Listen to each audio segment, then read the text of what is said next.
আমাদের ঘরে public secretary আমাদের ঘরে পাবলিক সেক্রেটারি তারা কিছু জানে না এবং এসআই আতাউর রহমান উনি প্রতিবেদন দিচ্ছে যে এই সাক্ষীর কোনো সত্যতা পায় না। এছাড়া আর এই মামলায় আমাদের মিথ্যেভাবে বসানো হয়েছে।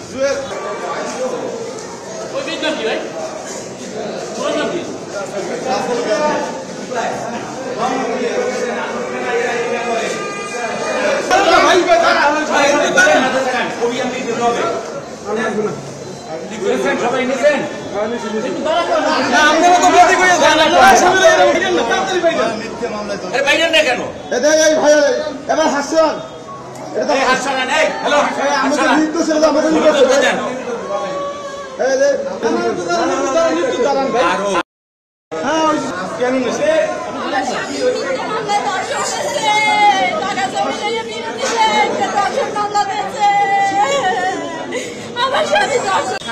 এলাকার ঘটনা এবং এই ঘটনার যে ভিকটিম মেয়েকে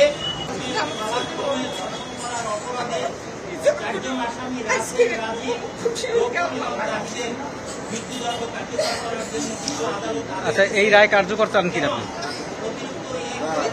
যে ঘোষণা দিল আদালত সেই রায় আপনি কার্যকর চান কিনা?